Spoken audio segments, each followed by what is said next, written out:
के 10 दिन बाद देवगुरु बृहस्पति कुंभ राशि में वक्री हो जाएंगे। और इस बार मित्रों गुरु 20 जून से लेकर 14 सितंबर तक वक्री होंगे, जो देश दुनिया में बड़ी राजनैतिक उथल पुथल लेकर आएंगे। वैसे भी गुरु महाराज हर 13 महीने में लगभग 4 महीने के लिए वक्री हो जाते हैं और कुंभ राशि में ही सितंबर तक रहेंगे, बाद में अक्टूबर तक वैसे चलेंगे। गुरु के अलावा इस बार सूर्य, मंगल और बुध भी जून माह में राशि बदल रहे हैं, अर्थात 4 ग्रहों का राशि परिवर्तन। किंतु गुरु के राशि बदलने से सभी राशियों पर अत्यधिक प्रभाव पड़ने वाला है। तो चलिए आइए जानते हैं गुरुदेव के इस राशि परिवर्तन से सभी राशियों पर और हमारी आगामी आर्थिक व्यवस्था, देश में चल रही महामारी पर क्या प्रभाव पड़ने वाला है, साथ ही साथ हमारी अपनी राशि पर भी उसका क्या विशेष प्रभाव है, यह जानने के लिए और हमारी इस राशि के प्रभाव को दूर करने के लिए, कुप्रभाव को दूर करने के लिए क्या उपाय है, आप हमारे साथ वीडियो में अंत तक बने रहें ताकि आप अपनी राशियों के प्रभाव और उपायों को जान सकें। और अगर आप पहली बार आए हैं इस चैनल पर तो हमारी इस चैनल को, गोपीनाथ संस्था चैनल को सब्सक्राइब करना न भूलें और वीडियो को लाइक करें। चलिए आगे बढ़ते हैं। नमस्कार मित्रों, जय गोपीनाथ। कैसे हैं आप सब मित्रों? बृहत संहिता के आधार पर कुंभ राशि पानी से उत्पन्न पदार्थ, फल, फूल और रत्न आदि से संबंधित मानी जाती है। गुरुदेव को शिक्षा, अध्यापक, धर्म, बड़े भाई, दान, परोपकार, संतान आदि का कारक माना जाता है। यदि बृहस्पति कुंडली में कमजोर हो तो इन सारी चीजों में हमको नकारात्मक असरें पैदा होती हैं। वैसे ही मित्रों कुंभ राशि के स्वामी शनि देव हैं और शनि देव को आयु, दुख, रोग, पीड़ा, विज्ञान, टेक्निक, लोहा, खनिज, तेल, कर्मचारी, आपके नौकर चाकर वर्ग और न्याय के भी कारक माने गए। वैसे वो न्याय के देवता भी हैं। तो अगर कुंडली में शनि का दोष हो या शनि से शापित कुंडली हो, शनि कमजोर हो, तो अत्यधिक दुखों का सामना इन सारे क्षेत्रों में करना पड़ सकता है। मित्रों इस बार शनि महाराज की कुंभ राशि में गुरु का गोचर मत्स्य उद्योग, मखाना उत्पादक जो उद्योग हैं, फल फूल बाजार, साथ ही जो रत्न कलाकार हैं, डायमंड का फील्ड और रत्नों को संशोधित करने वाले, उनको इस बार राहत मिलने वाली है और उन व्यापारों में आपको अच्छा कुछ लाभ देखने मिलेगा। धार्मिक आयोजन बढ़ेंगे, औषध निर्माण में तेजी आएगी और औषध उत्पन्न करने वाली यानी दवाइयों की कंपनियों के शेयरों में आपको उछाल भी देखने इस बार मिल सकता है। हाँ, किसानों के लिए इतना अच्छा इस बार नहीं माना जा रहा क्योंकि यह वक्री गुरु महाराज का गोचर, क्योंकि गुरु वक्री होने से प्रकृति में अचानक बदलाव आते हैं, क्योंकि गुरु प्रकृति के कारक है। इसलिए मित्रों इस बार अचानक बारिश होना और अत्यधिक बारिश फसलों को भी नुकसान पहुंचाएगी। असामान्य बारिश भारत के उत्तरीय भाग, मध्य भाग और पश्चिमी क्षेत्रों में किसानों को कठिनाइयां और नुकसान देने वाली होगी। अन्य क्षेत्रों में इतना नुकसान कम देगी। कांसा, लोहा, सोना, पित्तल ऐसी धातुएं सस्ती होंगी, पर इसका मतलब महंगाई नहीं।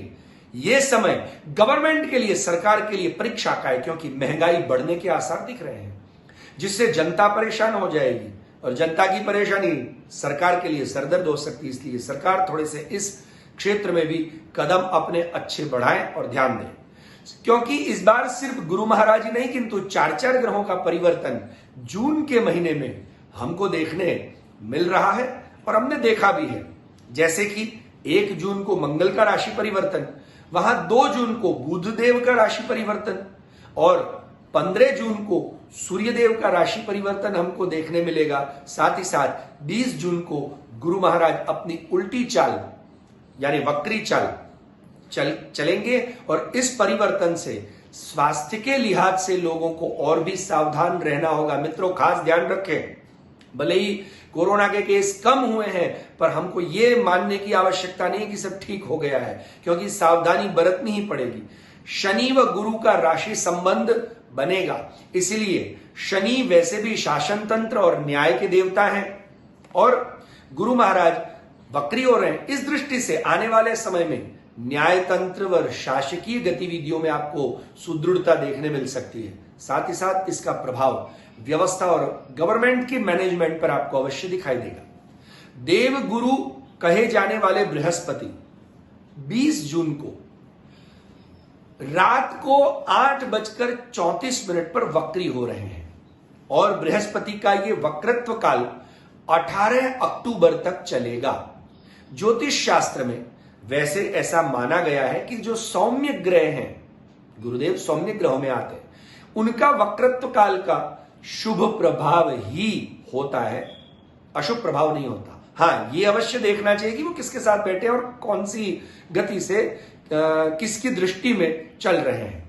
अतः देवगुरु के वक्री होते ही आर्थिक उन्नति के द्वार तो खुलेंगे ही खुलेंगे, व्यापार व्यवसाय भी बढ़ेगा। विभिन्न 12 राशियों के जातक जो हैं उनको भी लाभ प्राप्त होगा, पर किनको होगा वो हम आगे देखेंगे, इसलिए अंत तक हमारे साथ वीडियो में बने रहे। आने वाले 4 महीने जून, जुलाई, अगस्त, सितंबर तक सुख, शांति व समृद्धि से भारतवासियों के लिए संपन्न होगा, लेकिन संक्रमण से सावधानी बरतनी अनिवार्य है, क्योंकि महामारी में ये लाभ नहीं दे रहे हैं। यानी कि अगर हमने सावधानी नहीं बरती और गवर्नमेंट की छूट छाट को हमने लाइटली ले लिया तो हो सकता है संक्रमण की थर्ड वेव आ सकती। गुरु महाराज 20 जून को कुंभ राशि में जो वक्री हो रहे हैं, 14 सितंबर को फिर मकर राशि में वक्री होंगे, यानी उनकी वक्र गति दूर नहीं होगी, पर कुंभ से मकर में चले जाएंगे वक्री होकर के। बाद में 18 अक्टूबर को गुरुदेव बृहस्पति मार्गी होंगे और 20 नवंबर को पुनः कुंभ राशि में चले जाएंगे, जहां पर वह अगले वर्ष 14 अप्रैल तक रहेंगे। मित्रों, ध्यान देने वाली बात है। तो ये था भविष्यवाणी जो हमने की, देश दुनिया में क्या असर होगा, राजनीतिक उथल पुथल होगी, व्यापार में बढ़ोतरी होगी, लेकिन महामारी में लाभ नहीं होगा, बारिश के विषय में हमने देखा। अब आइए देखते हैं हमारी 12 राशियों पर उसका कैसा प्रभाव रहेगा। पहली राशि मेष राशि, अलई। मेष राशि वाले जातकों को आर्थिक समस्याओं का निराकरण होगा, किंतु कार्यों में सफलता के लिए उनको अधिक मेहनत करनी होगी। मेष राशि वालों, धन हानि हो सकती है, अतः इस दौरान धन सोच समझकर खर्च करें और हो सके तो सेविंग करें। दांपत्य जीवन में परेशानियों का सामना करना पड़ सकता है, यानी पति पत्नी के बीच में थोड़ी सी खटपट हो सकती है और परिवार के सदस्यों के साथ आप अगर समय व्यतीत नहीं करेंगे तो आपको बाद में पछताना भी पड़ सकता है। इसलिए मेष राशि वालों, परिवार के साथ रहें, पति पत्नी के बीच में मनमुटाव ना हो, ऐसी कोई घटनाएं बनाएं और हो सके तो लेट गो की भावना रखें। साथ ही साथ मेष राशि वालों, आपके अपने घर के किसी बड़े के स्वास्थ्य का आपको विशेष ध्यान रखना पड़ सकता है, या सास ससुर या माता पिता या पति या जेठ इत्यादि, या अपनी पत्नी इत्यादि। आगे हम बात करते हैं वृषभ राशि वालों की। वृषभ या राशि यानी ब। इस दौरान वृषभ राशि वालों को किसी भी कार्य करने में जल्दबाजी नहीं बरतनी चाहिए और साथ ही साथ वाद विवाद से भी उनको दूर रहना चाहिए। इस समय कोई भी नया काम अगर आप शुरू करना चाहते हैं तो वृषभ राशि वालों के लिए यह समय जरा भी ठीक नहीं है। व्यापार के लिए यह समय शुभ हो सकता है, किंतु साथ ही साथ आकस्मिक लाभ भी देखने मिलेगा, किंतु प्रयास आपको अधिक करने होंगे। पारिवारिक जीवन में आनंद का अनुभव कर सकते हैं। तो ये तो वृषभ राशि वालों के लिए आर्थिक पक्ष और पारिवारिक पक्ष मुझे लगता है सामान्य मिला जुला रहने वाला है। तो अब आगे बात करते हैं मिथुन राशि। अब हमने जो ये राशियां बताई हैं, उन राशि वालों को जो दिक्कतें आने वाली हैं या उन दिक्कतों से बचना है तो उसके उपाय क्या है, वो उपाय हम अंत में बताएंगे। तो मित्रों, आप अंत तक जुड़े रहें और अंत में उपाय विशेष करके जो हम बताने वाले हैं उसको खास ध्यान रख करके करें, ताकि ये गुरु महाराज का वक्री परिवर्तन हमारे लिए बहुत लाभदायक होगा। अब बात करते हैं मिथुन राशि वाले। मिथुन राशि का 6 घ।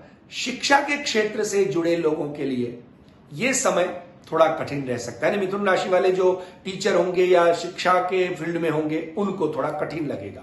यह समय धैर्य रखकर काम करने का आपको कहा जाता है। वैसे किसी बड़ी समस्या का जो पुरानी चल रही होगी उसका निराकरण भी होगा। पारिवारिक जीवन भी सुखमय रहेगा।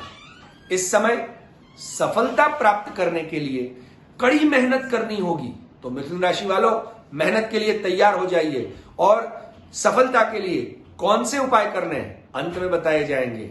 Stay connected. अब आगे बात करते हैं चौथी राशि कर्क राशि। कर्क राशि वालों को अपने शत्रुओं से सावधान रहकर आगे बढ़ना होगा। हित शत्रु आपके साथ रहकर के अच्छी मीठी बातें करने वाले वही आपको धोखा देंगे। स्वास्थ्य का विशेष ध्यान रखना होगा। किसी भी कार्य को करने से पहले अच्छी तरह सोच समझकर आपको करना होगा, यानी जांच परख कर ले कि ये कार्य करे कि नहीं करे, किसी के कहने से न करे। धन लाभ हो सकता है लेकिन धन का अधिक खर्च भी न करें ताकि आगे के 4 महीने हमें दिक्कतों का सामना करना पड़े। नहीं तो अन्यथा मैंने कहा वैसे आगे पैसे प्रॉब्लम क्रिएट कर सकते हैं। आपको स्वास्थ्य का, अपने पिता के स्वास्थ्य का विशेष ध्यान रखना है। यह था कर्क राशि वाले। सिंह राशि वालों की बात करें, आर्थिक समस्याओं का सामना सिंह राशि वालों को करना पड़ सकता है। हालांकि पुराने धन की प्राप्ति के योग बन रहे, यानी पैतृक संपत्ति के योग हो सकते हैं। कार्य क्षेत्र में हर किसी पर भी आप भरोसा जो कर लेते हैं वो न करें, अन्यथा नुकसान हो सकता है। और किसी पर भी भरोसा करके लेन देन न करें, क्योंकि लेन देन जो है ना उसमें आपको कोई धोखाधड़ी कर सकता है। इसलिए हस्ताक्षर करने में कागजों को जांच पड़ताल करके करें। दाम्पत्य जीवन में परेशानियों का सामना भी करना पड़ सकता है, इसलिए जीवन साथी को समझें, लेट गो की भावना रखें और उनके साथ अधिक समय बिताएं। थोड़ा रोमांटिक भी बने। कन्या राशि वाले जातकों की बात करते हैं। मित्र के सहयोग से आपकी सारी समस्याओं का समाधान होगा। आप अपने शत्रुओं पर हावी रहेंगे, मानसिक शांति का भी अनुभव करेंगे, किंतु स्वास्थ्य संबंधी समस्याओं का सामना आपको करना पड़ सकता है। कार्य क्षेत्र में परेशानियों का सामना भी करना पड़ सकता है। इसलिए कन्या राशि वालों, आपको उपायों की आवश्यकता अधिक है। अंत में हम जो उपाय बताने वाले हैं वो अवश्य बिना भूले करें। कन्या राशि वाले जो शिक्षा के क्षेत्र से जुड़े हैं उनको सफलता के लिए कड़ी मेहनत करनी होगी। साथ ही साथ दाम्पत्य जीवन में भी जो उनको दिक्कतें आई हैं उनके लिए गुरु के उपाय अवश्य करें, गुरु के निमित्त दान करें, ताकि आगे के 4 महीने यानी 14 तक आप सुख भोग सकें। चलिए बात करते हैं तुला राशि वालों की। तुला राशि वालों को आर्थिक पक्ष कमजोर हो सकता है। जीवन साथी से भी मनमुटाव हो सकता है, इसलिए सावधान रहें और वाद विवाद ना हो उसका ध्यान रखें। बोलचाल में ध्यान रखें।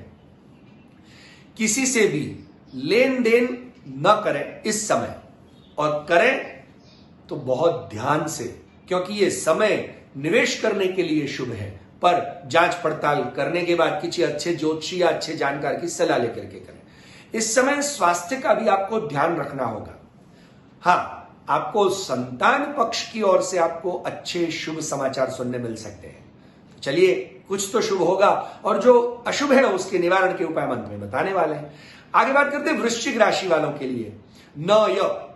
इनका आर्थिक पक्ष अवश्य मजबूत होगा, किंतु वाद विवाद से दूर रहने का यह समय है। जहां वाद विवाद की बातें आए वहां से दूर हो जाए। सफलता प्राप्त करने के लिए आपको अधिक मेहनत करने की हिदायत दी जाती है। आप अधिक मेहनत करेंगे, सफलता आपके कदम चूमेगी। पारिवारिक जीवन में स्वास्थ्य की समस्याओं का सामना करना पड़ सकता है। बच्चों को, पति को, माता पिता को, पत्नी को स्वास्थ्य की समस्याएं हो सकती हैं, तो इसलिए आपको थोड़ा सा सावधान रह करके ऐसा स्वास्थ्यवर्धक विषयों पर ध्यान दें। साथ ही आप नया वाहन या नया मकान भी खरीद सकते हैं। ऐसे योग भी बन रहे हैं। 18 अक्टूबर तक ऐसे योग बन रहे हैं। अपने स्वास्थ्य का भी विशेष आपको ध्यान रखना होगा और जीवन साथी के साथ समय व्यतीत करने का यह शुभ अवसर है। अच्छे रोमांटिक अवसर आपको प्राप्त होंगे और जीवन साथी के साथ समय व्यतीत करने से आपकी भाग्योन्नति भी होगी। साथ ही साथ कोई नया बड़ा प्रोजेक्ट आपको प्राप्त हो सकता है और उस पर आप काम कर सकते हैं, और जिस प्रोजेक्ट से आपको आगे बहुत सारे और भी नए लाभ प्राप्त हो सकते हैं। आइए अब आगे बात करते हैं धनु राशि। धनु राशि यानी व ध फड़। आपके परिवार के सदस्यों के साथ आपके मनमुटाव हो सकते हैं। इसलिए आपको बोलने में खास सावधानी रखनी होगी, क्योंकि आपकी जो जिह्वा है ना, वो उग्रता लिए हुए है और धनु राशि के स्वामी ही गुरुदेव है। इस समय जीवन में आपको जो परेशानियों का सामना करना पड़ सकता है, इसलिए आपको थोड़ा सा धैर्य बरतने की हिदायत दी जाती, धैर्य से काम लें। साथ ही साथ पैसा और प्रतिष्ठा ने धन मान प्रतिष्ठा की भी आपको प्राप्ति होगी। साथ में नए अनुबंध भी आपको मिलेंगे, यानी नए जॉब की अगर आप तलाश में तो मिलेंगे। मान सम्मान और पद प्रतिष्ठा यानी कि जॉब में परिवर्तन भी हो सकता है और साथ ही साथ वृद्धि के भी योग बन रहे हैं, तो धन लाभ भी होगा, पर आपकी जिह्वा को आपको कंट्रोल रखना होगा। आगे बात करते हैं मकर राशि वाले। खज, आपको आर्थिक समस्याओं का सामना करना पड़ सकता है, क्योंकि आपके खर्चों में वृद्धि देखी जा रही है। इसलिए मकर राशि वालों थोड़ा सा हाथ को संभाल के रखें और धन को संभालें, इन्वेस्ट अच्छी जगह करें। अपने और माता के साथ पार्टनर के स्वास्थ्य का भी विशेष ध्यान रखें, अन्यथा उनको कोई ऐसी समस्या हो जिसमें पैसा खर्च हो सकता है। पारिवारिक जीवन में भी कुछ परेशानियों का सामना करना पड़ सकता है। इसलिए मकर राशि वालों के लिए ये गुरु महाराज का परिवर्तन मिली जुली परिस्थितियां और दुविधाएं उत्पन्न करने वाला है। किंतु साथ में एक मैं अवश्य बात कहूंगा कि ये जो है वो हम जन्म लग्न और चंद्र राशि के आधार पर बता रहे हैं। आपकी अपनी कुंडली का विश्लेषण आपको अवश्य करवा लेना चाहिए। कुंभ राशि वालों की बात करें ग श स, तो कोई जीवन में बड़ा नया मांगलिक कार्य होने की आपको आशा दिख रही है, जिससे प्रसन्नता होगी। किंतु बाहरी व्यक्तियों पर भरोसा करने से पहले अच्छी तरह सोच विचार कर ले, बाहरी व्यक्ति आपको सपोर्ट देगा कि नहीं देगा। मान सम्मान और पद प्रतिष्ठा में वृद्धि के भी आपके योग बन रहे हैं, यानी आपका कोई बहुत पुराना कार्य इसी समय में गुरु महाराज की कृपा से होगा। हालांकि स्वास्थ्य का विशेष ध्यान रखने की आपको हिदायत दी जाती है। आपका आर्थिक पक्ष भी ठीक ठाक चलने वाला है, इसलिए कोई चिंता की बात नहीं है कुंभ राशि वालों के लिए। अब आगे बात करते हैं मीन राशि वालों के लिए। द च ज थ, मीन राशि वालों, शिक्षा के क्षेत्र से जो लोग मीन राशि के जुड़े हुए हैं उनके लिए यह समय किसी वरदान से कम नहीं होगा, यानी अच्छी अच्छी शुभ खबरें उनको प्राप्त होगी। शत्रुओं पर आप विजय भी प्राप्त करेंगे। धार्मिक और आध्यात्मिक कार्यों में शामिल होने का भी अवसर मिलेगा, या आपके घर में भी ऐसा कोई शुभ अवसर आ सकता है। पर जो लोग शिक्षा के क्षेत्र से नहीं जुड़े, अन्य क्षेत्रों से जुड़े हैं, उन लोगों को सावधान रहना चाहिए। उन लोगों का धन का खर्च अत्यधिक होगा, इसलिए हिदायत दी जाती है सोच समझकर ही धन का खर्च करें। पुरानी कोई समस्या चल रही होगी, उससे छुटकारा अवश्य मिलेगा और जीवन थोड़ा ठीक हो रहा है, उसका अवश्य आप अनुभव करेंगे। तो मित्रों, ये था हमारी 12 राशियों का भविष्य फल। साथ ही साथ हमने जो भविष्यवाणियां की हैं, तो अब ये जो 12 राशियों को जो फल नहीं मिल रहा है, अच्छा, उसको और अच्छा बेहतर बनाने के लिए और गुरु महाराज के वक्रत्व से लाभ प्राप्त करने के लिए क्या उपाय करने चाहिए, तो नोट करें कागज और पेन लेकर के। हर एक राशि वालों को इस समय में नवंबर तक हर गुरुवार को अपने घर में विराजमान भगवान को बेसन के लड्डू का भोग लगाना चाहिए। अगर आपके घर में भगवान नहीं है तो मंदिर में बेसन के लड्डू अवश्य भोग लगाएं। नित्य प्रातः काल को सूर्य को हल्दी मिला हुआ जल अर्पित करें और ओम ह्रीम गृणी श्रियाय आदित्याय नमः का जाप करें। नियमित रूप से अपने गुरु जी की उपासना करें और उनके द्वारा, यानी आपके गुरु महाराज के द्वारा दिया हुआ जो गुरु मंत्र होता है उसका जाप पीले वस्त्र धारण करके करें। गारंटेड आपके जीवन में परिणाम उत्तमोत्तम प्राप्त होंगे। नित्य पीपल के पेड़ में जल और दूध मिश्रित चढ़ाना चाहिए। साथ ही साथ सदा नित्य सत्य बोलना चाहिए और अपने आचरण को शुद्ध करना चाहिए, तभी गुरु महाराज शुभ फल प्रदान करेंगे। आपके पिता और दादा अगर घर में हैं तो उनका और गुरु का आदर करें और उनके अवश्य पैर छुएं, ताकि आपके गुरु आपको अवश्य फल दे। गुरुवार के दिन स्नान करते समय पानी में 1 चुटकी हल्दी डाल दें और उस पानी से स्नान करें और स्नान के पश्चात पीले वस्त्र धारण करके, अगर आपके गुरु महाराज नहीं और गुरु द्वारा मंत्र प्राप्त नहीं है तो ये मंत्र का जाप करें, ओम नमो भगवते वासुदेवाय। साथ ही साथ अपने मस्तक पर, जिह्वा पर और नाभि पर केसर का टीका लगाएं और ये लगाने के बाद आपको एक कार्य अवश्य करना है। गुरुवार के दिन किसी भी योग्य ब्राह्मण को, क्योंकि गुरु और ब्राह्मण एक माने गए हैं, इसलिए गुरुवार को ब्राह्मण को पांव छू करके दक्षिणा के साथ पीली वस्तुएं भेंट करें। चने की दाल और गुड़ गाय को अवश्य खिलाएं। इतना करने से भगवान की कृपा अवश्य होगी। जय गोपीनाथ।